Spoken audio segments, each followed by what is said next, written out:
तेजस्विनावधीतमस्तु मा विद्विषावहै। ॐ शान्ति शान्ति शान्तिः।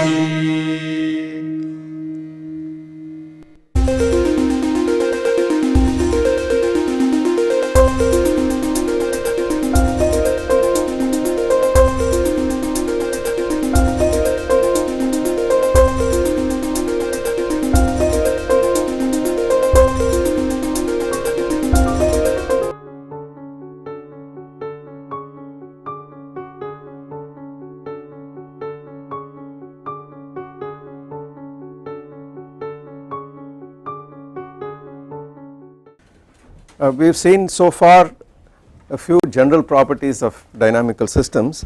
I would like to backtrack a little bit and go back to a formalism called the Lagrangian formalism for dynamical systems, specifically created in order to reproduce the equations of motion that we know for the systems we already have familiar with, and to give us new insight into other kinds of dynamical systems. This is a very general formalism, and it kind of explains why Newton's equations arise. So you might have wondered from your elementary courses on physics, why do we have Newton's equations of motion? Is there something deeper, some underlying structure from which you get Newton's equations of motion? And the Lagrangian formalism answers this question. So let me go back and talk about mechanical systems for a while, then we come back and try to put it in the general framework of dynamical systems. In particular, I would like to introduce the Hamiltonian formalism, which is going to be important for us when we go to statistical mechanics and quantum mechanics. So as a backdrop, let us ask, where do Newton's equations of motion come from? For instance, the force is equal to the mass times acceleration for a single particle moving in space. Where does this come from? Was it just written down by Newton? Indeed it was based on experience, based on experimental evidence, but is there a deeper principle? It turns out all equations of motion in nature, both classical and quantum mechanical, can actually be obtained from certain principles, fundamental principles called action principles, and the extremization of the action, which I am going to define, leads to the equivalent of Newton's equations of motion for the simple systems to which we are used. Let me give an analogy. If you have a particle, a system in static equilibrium, then we know from elementary physics that the position of static equilibrium is given by the minimum of the potential energy. The system tends to minimize its potential energy. That is an example of an extremum principle. Something is minimized, is at an extremum. Similarly, if you have in thermodynamics, if you have an isolated system in thermal equilibrium, then we know the entropy is maximized, and again you have an extremum principle. If you have a similar thermodynamic system at constant volume and constant temperature, then the Helmholtz free energy is minimized in a state of thermal equilibrium. If this were at a state of constant pressure and constant temperature, then the Gibbs free energy is minimized as a function of the variables on which it depends, such as pressure and temperature. So in all cases you have an extremum principle, and the interesting thing is we have discovered that even in dynamics, even when things are moving, there is such a minimization or extremization principle in operation. And I am going to introduce this without much further ado, state what the Lagrangian is, and then we will come back and show that it yields the equations of motion in the cases we want, and goes further and helps you to find the equations of motion in more general cases. So this is going to be the Lagrangian formalism.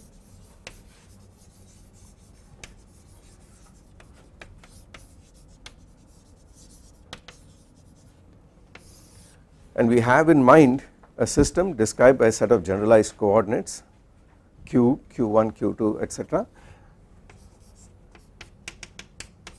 qn, and generalized velocities q1 dot, q2 dot, qn dot, and possibly the time itself.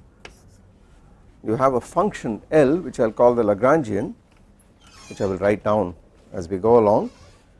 This function L is supposed to be given to you for a given system. You are supposed to discover what the independent generalized coordinates are, the corresponding generalized velocities, and then write down the Lagrangian and obtain the equations of motion for the system from the Lagrangian. This is the program, and the important question of course is, where does this Lagrangian come from? Where do you get it from? We are going to work backwards, guess the Lagrangian in the cases for which we know the equations of motion, and then generalize from there. There are general principles which help you to write this Lagrangian down, and this is a very cumbersome thing to write down, so let me just write this as L of Q, Q dot and T for short. But always I have in mind a system with an arbitrarily large number of degrees of freedom, 1 to n. We will not look in this course at systems which have an infinite number of degrees of freedom. We will come to that when we do statistical mechanics. This n is some finite number, and then the Lagrangian is a function of the q's, the q dots, which are independent dynamical variables, and possibly if the forces on the system are time dependent, if it is non-autonomous, there could be an explicit dependence on t as well. The statement is then that if in phase space, for instance in the q dot space, you are at some point here at time t1, your system is at this point in phase space at some initial time t1, arbitrary initial time t1, and it reaches this point at time t2, it moves along a phase trajectory. Clearly this could be the phase trajectory schematically along which it moves in this multidimensional phase space. And the statement is, of all the possible motions from T1 and between T1 and T2, the system chooses that particular path along which this quantity T1 to T2 L dt, called the action, this is defined as the action, and it is of course a function of T1 and T2.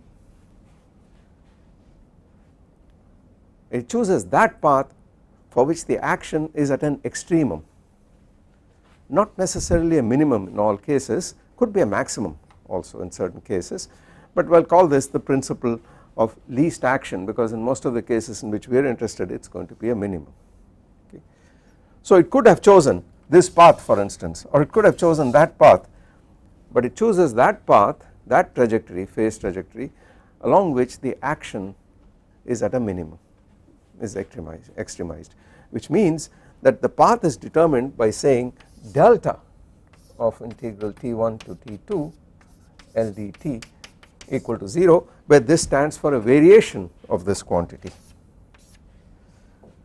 For instance, if this is the q direction, then between this point and this point this is dq, delta q variation. So all possible variations are to be taken into account, and then of all those variations the system will choose a path along which the variation of this action between T1 and T2 is at an extremum. This is the principle of least action.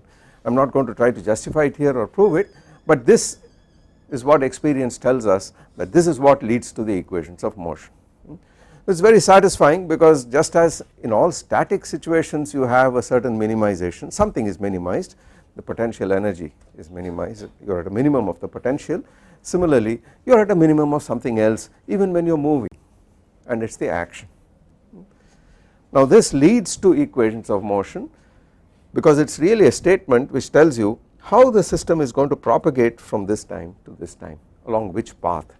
Therefore you could expect that even though this thing here looks like variation of some integral between T1 and T2, some integral quantity is at is 0, the first order variation is 0, even then it will turn out that since T1 and T2 are arbitrary, at every point in the path you can apply this principle, and you should expect you will end up getting a differential equation for the motion, because I could choose this point to be T1 and that point to be T2, and it is still true between those 2 points.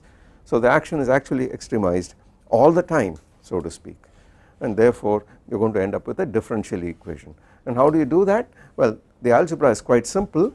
I write this down, and I am going to keep T1 fixed, T2 fixed for the moment, just to get the equations of motion, and once you are here or here, definitely there is no delta q here, there is no variation here, everything, all the paths join up here. So you are looking at all paths which start here and which end there. So there is no delta q at the two end points. Therefore this principle reduces to saying T1 to T2 0 is equal to this times delta L dt inside all possible shifts in L induced by a shift in the q. So if you arbitrarily set instead of q plus delta q, L changes to something, and all such delta L's have to be looked at, all such possibilities, and then you equate this to 0.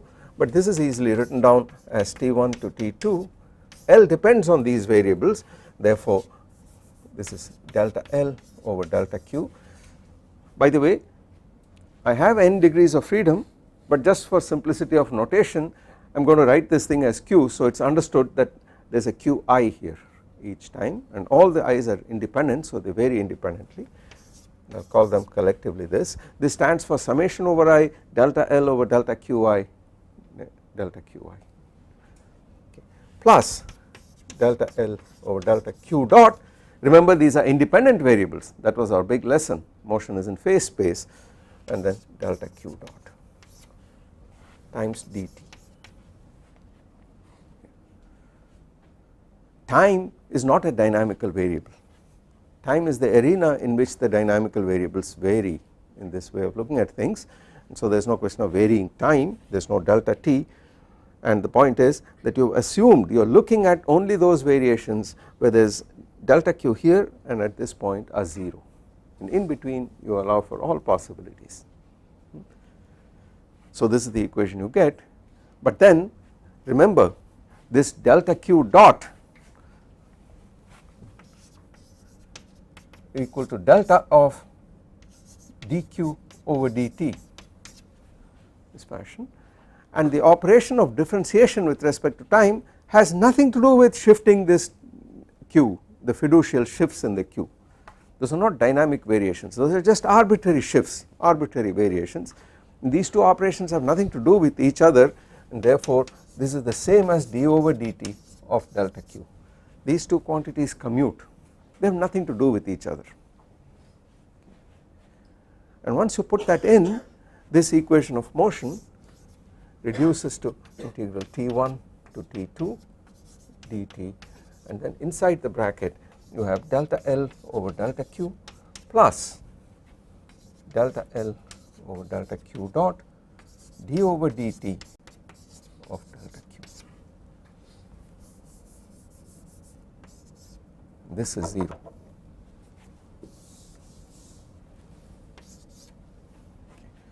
The next step is obvious.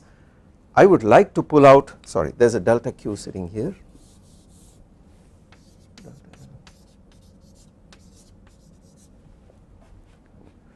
I would like to take this out as a common factor, but there is a d over dt sitting there, so the obvious thing to do is to integrate by parts. Therefore it says 0 equal to integral T1 to T2 dt delta L over delta q minus d over dt delta L over delta q dot. Now I can take out a delta q because I integrated this term by parts and put the derivative on this, and that is the term I have written there, and you get a minus sign of course, plus a boundary term, and this boundary term is of course plus delta L over delta q dot delta q evaluated at T1 and T2, because you have the surface term because of the integration being a finite integration here, you have the surface term evaluated at these 2 points, but by definition delta q is 0 at the 2 end points, the 2 end points there is no variation in the q, and therefore this is 0 by definition, and you end up with this thing here, and this is supposed to be true for any given T1 and T2 for arbitrary delta q chosen as you please, and that is only possible if what is inside the curly bracket itself vanishes. So since this is true for all, since this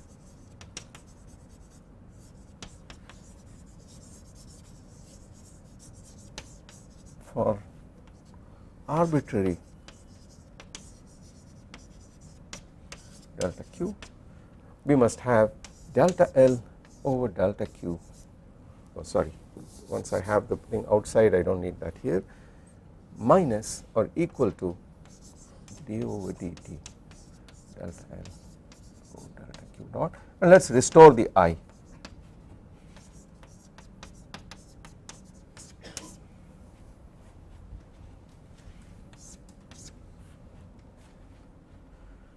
And that is the equation of motion that you get. Now of course there are many questions which should arise. The first one is, why should I take the Lagrangian, whatever it be, I am going to give it to you subsequently, why should I take it to be a function of the q's and the q dots? Why not the q double dots or the q triple dots and so on?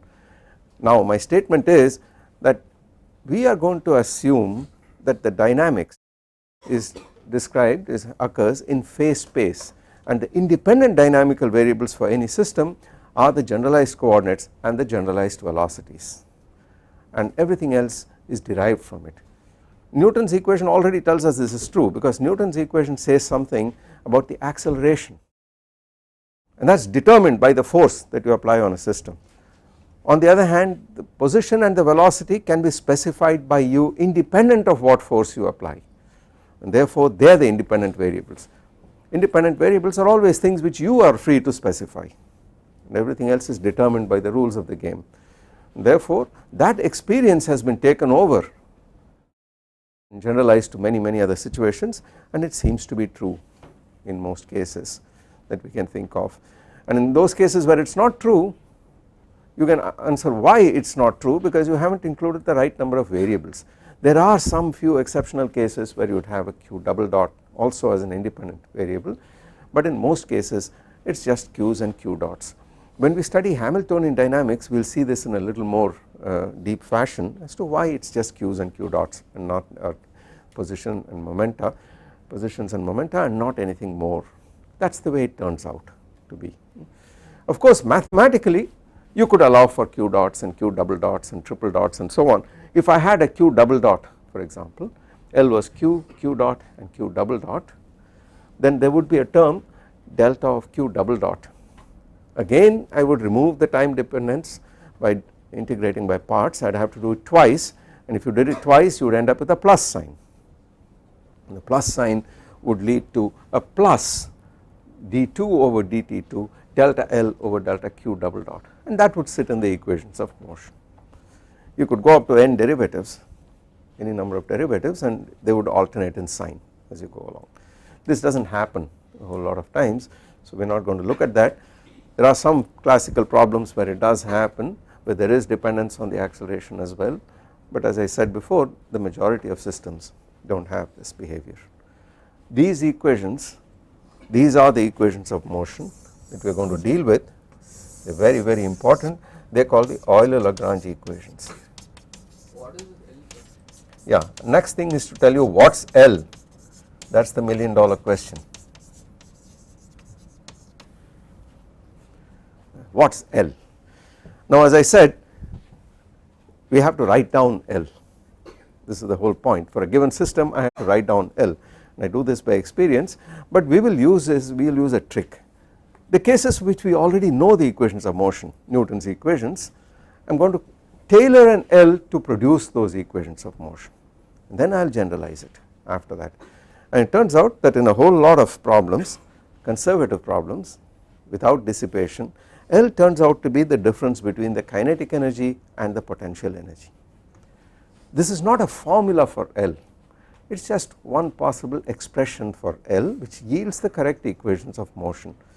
And there are other cases where it is not true, and we are going to do one very important such example. So let me write down what L is in such cases, and we will check out if this really is true or not. So in the simplest cases,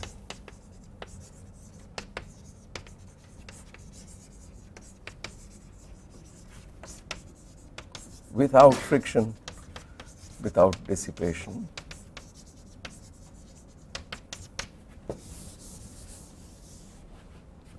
L turns out to be T minus V. Let's check this out. whether this is true or not. So we imagine a collection of particles moving in a potential, some potential, there is mutual interaction between them, there could be an applied external force and so on, we do not care, but I assert that L is t minus v in this case. Now what is t normally?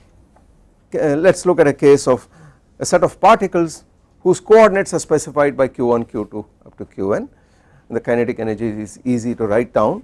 So what would t be in such a case? Let us take a very simple case where we assume that the q's are actually the Cartesian coordinates of a set of particles moving around. Then this would be equal to 1/2 mi qi dot square summed over I, that would be the kinetic energy of this set of particles, minus the potential in general would depend on q1 to qn. L is a scalar function or vector function? Good question. L is a scalar function. L is a scalar function, it is not a vector. Where have you made sure? Pardon me? Like how do you, like, where have you telling it? I am saying it, I am asserting L is a scalar function. The kinetic energy is a scalar function, right? No, but when you speak of q dot and t, Yeah. you could have thought of it as a vector. We could have had a vector function, absolutely, but L is a scalar valued function. So I should have defined it, L is a scalar valued function. It has the physical dimensions of energy, that too I state. We will generalize it as we go along, we will see what is going to happen, and we also see how we are going to have to write down L in more general cases. That is really the trick. In more complicated situations, what is the possible, what are the generalizations, where does this get us? This is a crucial question, we will answer that. So in the simplest of instances, if I simply assume all the q's are the Cartesian coordinates of various particles moving around, then this is what the kinetic energy looks like, and this is what the potential energy looks like. What does the Euler-Lagrange equation give for you? It immediately gives you exactly what you want, because delta L over delta q dot, since this potential does not have any q dot dependence, we are assuming it is a potential without any velocity dependence here, delta L over delta q dot is minus delta V over delta qi. That is the left hand side of the Euler-Lagrange equation, and what is the right hand side equal to? I have to differentiate this, and these qi's are all independent variables. The q dot dependence is sitting here, so delta L over delta qi dot, delta L over delta qi dot is equal to, the half cancels out, it is just mi qi dot, no summation implied. For each I this is true, and what is d over dt of this? Qi double dot. So it says the mass times the acceleration is equal to the force, this is the force on the particle. So it reproduces Newton's equations. It will do a lot more than that, as you will see, but it reproduces in this simple instance Newton's equations. Therefore, to use this formalism successfully, you are going to have to write down the kinetic energy and the potential energy, even in those cases where you know L is t minus v, and that itself can get quite intricate, as we shall see. But in the very simplest of instances it does this. Now let me show you immediately the next advantage of using the Lagrangian formalism. You know, there are very many problems in which you have constraints, the coordinates are not independent of each other, there are constraints, and then the standard way which you studied in high school was to use constraint forces like normal reactions. If I want to study the motion of this object on this table, I better include the normal reaction of the table on this. Now this is a bugbear for generations of students, because you really do not know what this normal reaction does. Its only purpose is to keep this object on the table, and if you ignore it you are in deep trouble, but at the same time you do not really know if it is a physical force or not. It certainly is, but this is a pain to keep these constraint forces in. Or if you put a particle on a bead or a string and move it around, it is always on the bead or on the hoop, the bead is always on the hoop, and there is a normal reaction, a reaction force, and this is difficult to keep track of. Let us look at a simple problem where you have a constraint of this kind, and I will show you how the Lagrangian formalism actually does not involve the constraint forces explicitly. Once you eliminate coordinates, it takes constraint forces into account automatically, and this is important. Let me go back, and at the risk of causing that little sinking feeling in the stomach, take you back to JEE, and we look at Atwood's machine. This is something which all of you have studied, and it is just a simple pulley of this kind, and there is a mass here m1, and there is another mass here m2, and these guys are pulled down by gravity, and this is supposed to be a pulley which is held there, frictionless and so on, and you are asked to find what is the acceleration of the mass m1. You hold these two guys at rest and let go, and the heavier one will sink, and you are asked to find its acceleration. Now what is the formula? Pardon me? You have to assume a tension in the string. Clearly it has been a while since you answered this question, because people 3 years junior to you would write the answer down instantaneously, right? Yes. Pardon me? What is the acceleration? Pardon me? G upon m1 plus m2. G divided by m1 plus m2. Well, the acceleration downwards of the heavier mass is the same as the acceleration upwards of the lighter mass. So you need to know what it is. Difference by sum times two. Difference over sum multiplied by G. Right? That is a good way of remembering it. Let us write the Lagrangian down for this. We need to write some coordinates here. We are only interested in the vertical coordinate. So let us put the origin here, and let us say the position of this is at x1 and the position of this is at x2. I measure x downwards in this direction, okay, and I take the potential energy to be 0 here. So this potential energy is minus mg x1, and this is minus mg x2. So the Lagrangian, as you would normally write down, okay, T equal to 1/2 m1 x1 dot squared and the potential energy V is minus mg x1 minus m. So L is T minus V, but now I have a constraint, and the constraint says that there is a tension in the string, right? At every point you assume there is a T upwards and a T downwards. Now what is the purpose of this constraint? What does it really tell you? Pardon me? The length of the string is constant. It just says the string is inextensible, and that is it. Incidentally, I am going to give you as a homework problem what happens if the string is not inextensible but actually can extend. Then of course this constraint is not used in the simple fashion, but let us write down what it is when the length is constant. If the length is constant, then I know that x1 plus x2 equal to some L, or x2 equal to L minus x1, which immediately says x2 dot is minus x1 dot. Now that we know the speed of one is minus the speed of the other. Okay. So we remove the constraint by putting it into this, and then L becomes 1/2 m1 x1 dot squared plus 1/2 m2. So these add up,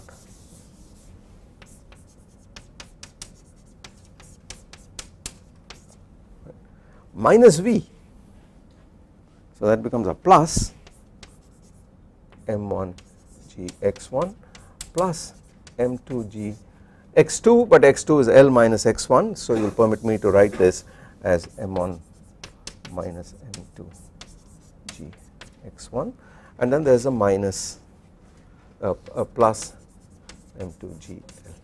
This is irrelevant because it is a constant. You can always add a constant to the Lagrangian, and since the Euler-Lagrange equations do not involve derivatives, and if you add a constant to the Lagrangian, it does not get differentiated on either side. So the first lesson, the Lagrangian is not unique. You can add constants to it, it is not going to change any physics, but this you already know. The potential energy V of q, you can arbitrarily shift its reference level and it does not matter. You can do all these tricks non-relativistically, but you can't do this relativistically, because then there is something called an absolute zero of energy, and then you can't shift things around. But in this kind of non-relativistic physics, you are not worried about rest masses and so on, then the zero of energy can be shifted as you like. You can even shift it by infinite amounts. in the simple harmonic oscillator you take the minimum of the potential to be 0 at the origin, and then the potential is half kx squared, it is a parabola going up. But in the hydrogen atom problem or the Kepler problem, you take the potential to be minus 1 over r, and you take it to be 0 when the particle is infinitely far away from the center of attraction. So you really move the 0 to the point at infinity. In every problem you have to specify beforehand what your reference level is, and we specified ours by saying this is potential energy is 0 at this point, but it is irrelevant, and that is why it comes out as a constant here. And now we in short order the equation of motion delta L over delta Qi, there is only one Q, and that is guy sitting here, and it immediately says m1 minus m2 g is equal to d over dt of m1 plus m2, so that comes out. I differentiate L with respect to x dot and I get an x1 dot here, the 2 cancels, and I do a d over dt, I get x1 double dot, and therefore the acceleration is this.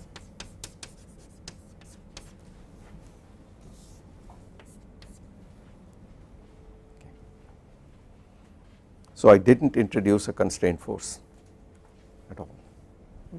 On the other hand, I used the constraint to get rid of one of these coordinates.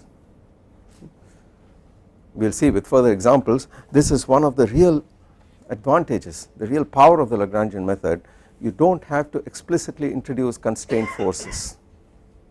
You can actually use the constraints to eliminate coordinates whenever you can, and then automatically the equations of motion for the remaining independent coordinates emerge. Of course x2 double dot is the negative of this. Now the deep question, what happens if you put in friction? Then of course you need a model for the friction. Imagine both these things are suspended in some liquid, and then there is some friction which is proportional to the velocity. You cannot write down such an easy Lagrangian at all. We will see in a minute how to do this. In some cases, in a general case there is no prescription as such, really isn't. We really do not know how to handle dissipation either classically or quantum mechanically, simply because the nature of this is so intricate, the nature of this dissipation, the mechanism has to be identified and you have to write a model for it. Okay. So that is not a very satisfactory answer at the moment, but we will look at examples with friction. That is again a deep question. Where does friction really come from? All forces are conservative. Well, where does friction, let me give a quick answer off the top of my head. Where does this friction really come from? Ultimately, if you have a surface here and another surface and you do this, the friction comes due to molecular forces. The surfaces are rough, of course, at the molecular level they really are not uniform surfaces at all, and then bonds break. So these are really at the molecular level. Okay. So first we have to use quantum mechanics for that, but ignore that for the moment, it really is at a molecular level. But then this means that energy can be transferred from one system to another at the molecular level. And what is random molecular motion called? It is called heat. So really it is entirely possible that even though in principle all the forces that you deal with are conservative forces, it may turn out that some of the work goes into heat, into random molecular motion, which you cannot recover. The origin of irreversibility is very, very deep, and when we do statistical mechanics I will make many more comments about it. Where this comes from, what's the way we understand it, and so on. Where does macroscopic irreversibility come, although come from, even though the microscopic or atomic or molecular level you have reversible forces. This is a deep question, one of the real unsolved unanswered questions in its full. We have a lot of answers for the last 150 years, but it is not clear that the question is completely settled. Okay, yeah. Am I right in telling this that Lagrangian formalism is just a problem solving tool? It does not explain anything greater than Newton's laws. Good. The question is the Lagrangian formalism just a tool for solving problems? Does it explain anything more than Newton's laws? And the answer is yes, indeed it does, much more than Newton's laws. So let me list some of these things here and then we will come back and try to get this straightened out. First, As a problem solving tool, I have already mentioned that it takes constraint forces into account. That is the first advantage. The second advantage it has is that it is possible to generalize it to relativistic mechanics where Newton's equations are not valid. So the Lagrangian formalism will give you equations of motion, the right equations of motion in the relativistic regime as well. Then the Lagrangian formalism can be extended to the case of a continuous number of degrees of freedom, in other words fields, which is not possible with Newton's equations of motion. Newton's equations of motion do not look anything like Maxwell's equations of motion for the electromagnetic field, but Maxwell's equations for the electromagnetic field are the Euler-Lagrange equations for the electromagnetic field written down from a Lagrangian. So again that unification exists, so it is possible to do relativistic physics, it is possible to do fields, and it is possible to include constraints. These are among the advantages that go well beyond the Newtonian framework. Okay. Disadvantages, not drawbacks in the sense that it can't be applied or anything like that, but disadvantages, not easy to quantize. When you want to quantize systems, then the Hamiltonian framework, which is like another brand of toothpaste if you like, this works, and we will see the equivalence between these two framework. One of them can be pointed out right away. What is the order of this differential equation? Second order. There is a d over dt and there are q dots here, second order, whereas we kept saying that dynamics is going to occur in phase space and everything is going to be first order differential equations. So you should have caught me immediately and said, but these are second order differential equations. We got over it by saying each time I defined x dot is v and then I put v dot equal to the force divided by the mass, but really these are the Euler-Lagrange equations and it is second order dynamics, a little more complicated than the first order dynamics we are used to. That is why we will shift to the Hamiltonian formalism, which is first order dynamics, and these are equivalent. So it has that extra advantage. Yeah. What was the original motivation for coming up with this hypothesis? To understand where Newton's equations came from. They were just written off the top of Newton's head, right? So we wanted to understand where did it come from. It turned out there is a unifying principle called the principle of least action. A little bit of history, many people worked on this, many people worked on this, all the big names, Hamilton and Jacobi and de Maupertuis, many people worked on this before they got the correct equations. Yeah. No sir, I don't agree with that. See, when you write a potential, what is a potential? You need to lie back on Newton's law. You need to understand Newton's law properly, then only you can speak of potentials. I agree, but then I have to tell you, okay, I am going to give you an answer which may not be very satisfactory, but that is the only answer I think there is. This is not an axiomatic subject. We have not reached a stage where some absolute truth is written at some level and everything is derived axiomatically from that. Physics does not work like that. It starts by simple examples and generalizes, and once you put a whole lot of things together and the same formula applies for all of them instead of individual formulas, you take that as granted and then you ask what are the limits of its applicability and generalize it and further and further and further and so on. This is the way it goes, and that is how we found that all these equations of motion can all be subsumed under one principle, the principle of extremal action. So we believe it is true until somebody comes along with a better alternative. So believe me, this has been tested for now several hundred years and this is at this level it is completely established. It is just that the question is, where are you going to write the Lagrangian down from? Especially when you go to quantum mechanics, when you go to quantum fields, where are you going to write the Lagrangian down from? You do not have the experience of Newton's equations, you do not have this, you are not in the non-relativistic regime, you are not in the classical regime. Then invariance principles play a big role. It turns out nature is guided to a large extent by symmetries and invariance principles, which are already manifest here, which are already hidden here, but I will bring them out as we go along. You would write the Lagrangian down based on considerations of simplicity, the simplest possible choices, subject to the invariances. One of them is the one he has already pointed out, the Lagrangian must be a scalar, but not a scalar in the sense that you and I understand a scalar in this course, where by scalar we simply mean something which is not a vector, something does not change under rotations of the coordinate systems, but by scalar I would mean something that does not change not only under rotations of the coordinate system but also Lorentz transformations, shifts from one inertial frame to another. I would use what is called a 4-dimensional scalar or a Lorentz scalar, scalar under special relativity. That would guide me in writing down the equations of motion in more complicated situations. So this is what we are going to do, start with the simplest and go on to the more complicated problems. The very next problem I am going to look at, there were several of them I wanted to do, but let me do one of them at least, is the problem of the simple pendulum, and this is again something we will return to just to give you an inkling of how you should handle coordinates other than Cartesian coordinates. So let us look at the example of a simple pendulum. Yeah. Pardon me? Yeah. The least action principle? Yes. Yes. Well, okay, that's okay. That's also an interesting question. We derive the equations of motion by looking at those variations where delta q vanished at the two endpoints. You could ask, suppose I do not do that, I look at other variations, would I get a different set of equations? The answer is no, you would get exactly the same set of equations. So I chose the simplest variational principle to derive the equations.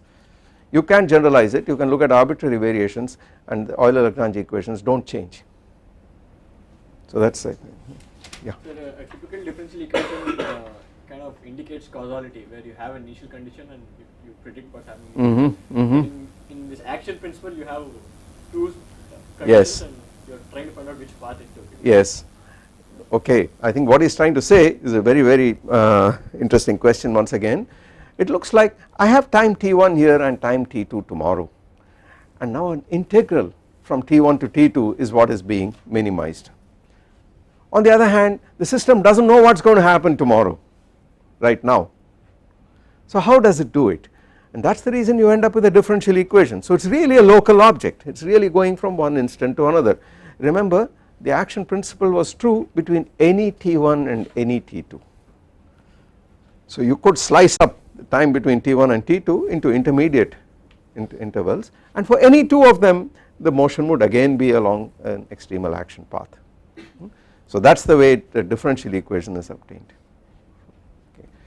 So let us get a few more examples under our belt before we discuss further formalism. So let us look at the simple pendulum. What does this do? I have in mind a light massless rod of length L, a bob of mass m, and this bob executes oscillations in this fashion. I will assume that this is in a given plane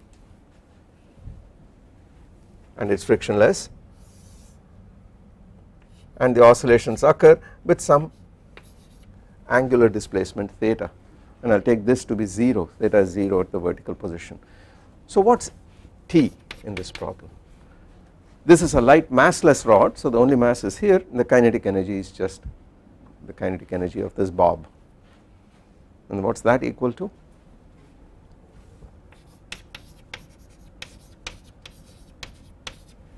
L theta dot is the linear velocity, so half m L theta dot squared is the kinetic energy, and what is the potential energy?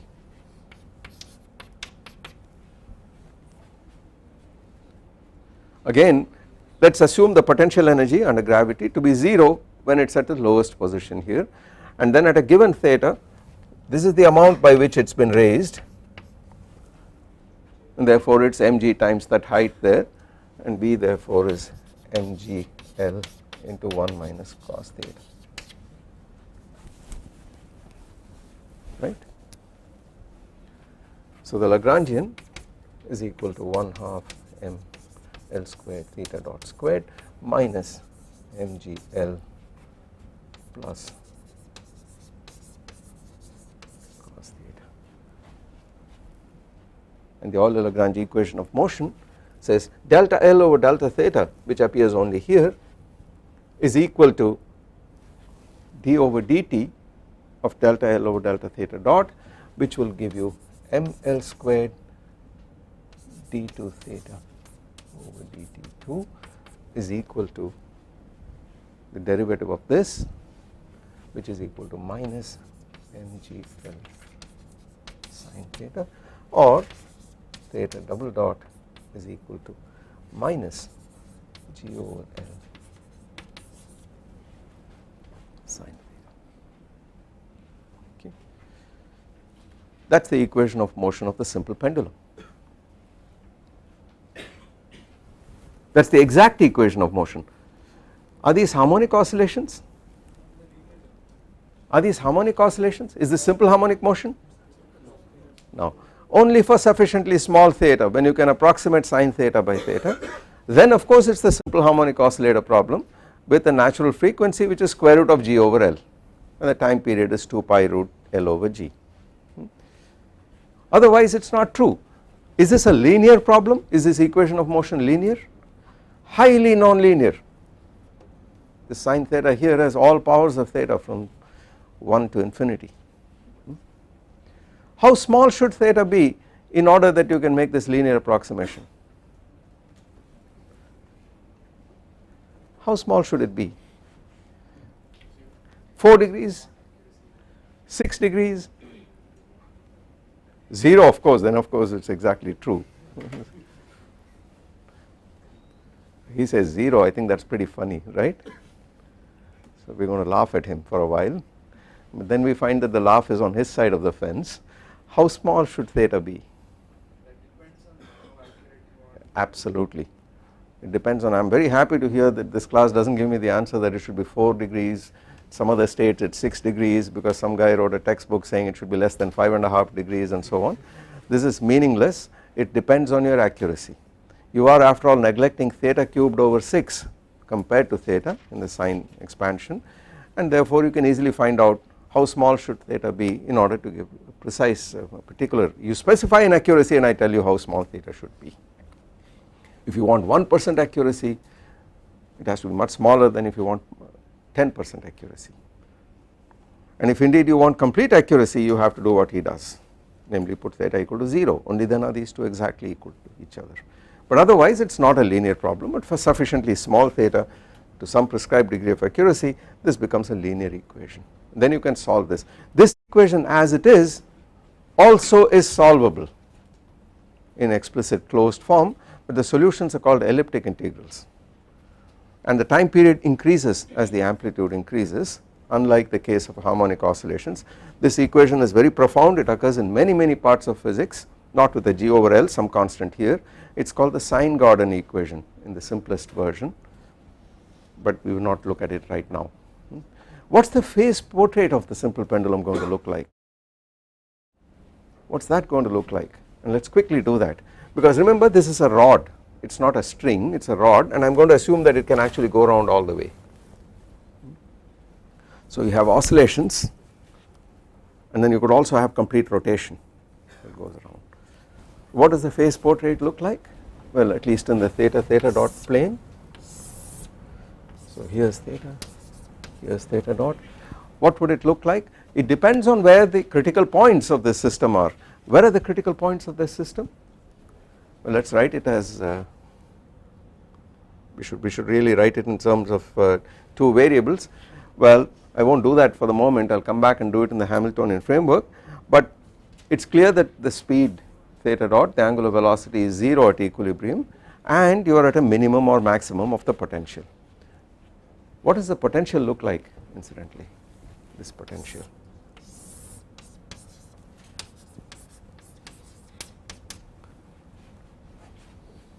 By definition it has a minimum at 0 and then it goes up and comes down, so it is a cosine potential which looks like this. This is 0, this is pi, this is 2 pi, this is minus pi, this is minus 2 pi, and so on. So at all the odd multiples of pi it has maxima, unstable equilibrium points, and at the even multiples it has minima. So what do the critical points look like there? At every even multiple what would you have? A center, a stable center. At every odd multiple what would you have? A saddle point. So this thing would be very simple. It would be a center, saddle, center, saddle, and so on.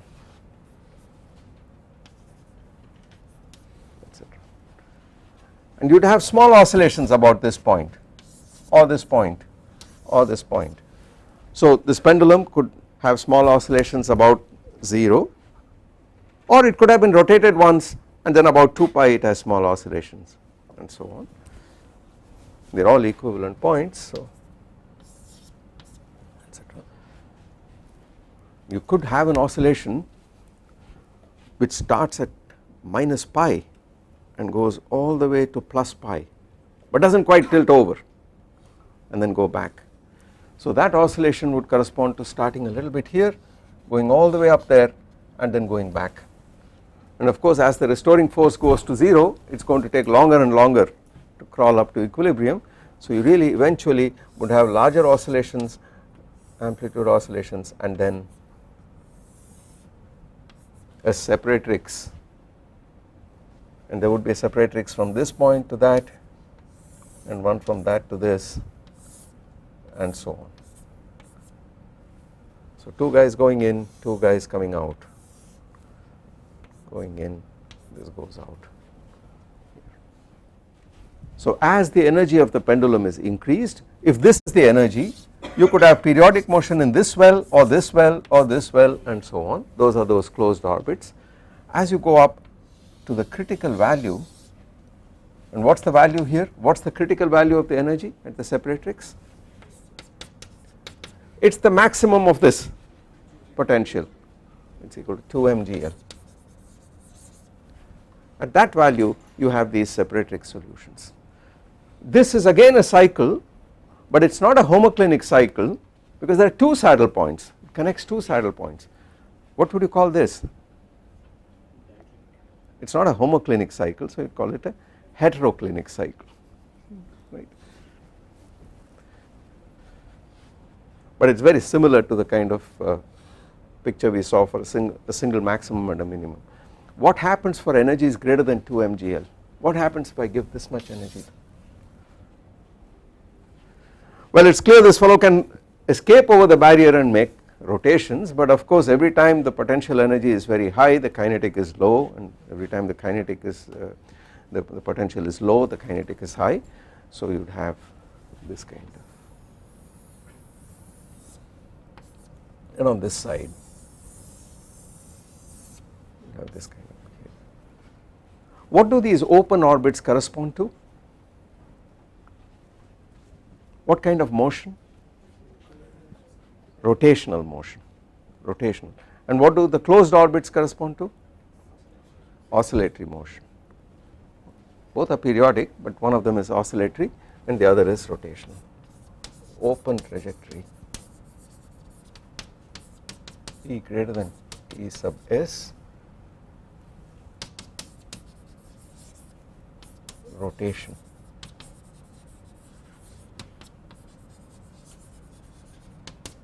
Rotational motion, and this corresponds to E less than.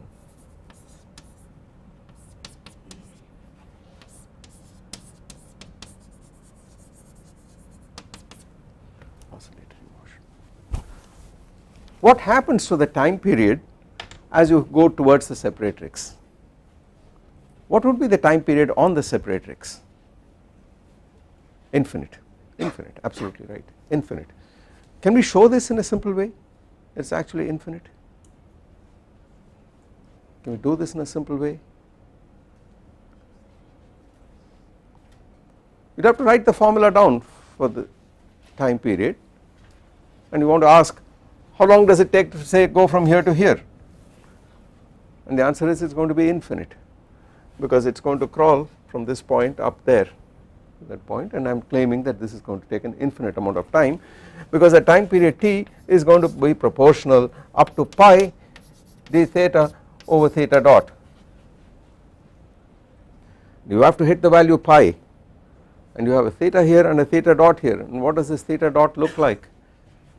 Well, put E equal to, this whole thing is the energy, so 1/2 ml theta dot squared plus the potential energy is the total energy, and the total energy is 2 mgl on the separatrix. Put that in and you discover you end up with a theta d theta over something which blows up and not integrable over sine theta or something like that, which blows up at this point, and therefore the answer is infinite, as you expect it to be. So we will check that out explicitly. What is very interesting in this problem, in the pendulum problem, for deep reasons, is that although you cannot write the actual function theta as a function of t in elementary terms, when the amplitudes, when the oscillation is no longer simple harmonic, when you have to the full equation here, I said these are elliptic integrals, on the separatrix you can once again. So if you put E equal to 2 mgl, you can actually solve for theta as a function of t, and it is related to what is called a soliton solution for the sine Gordon equation.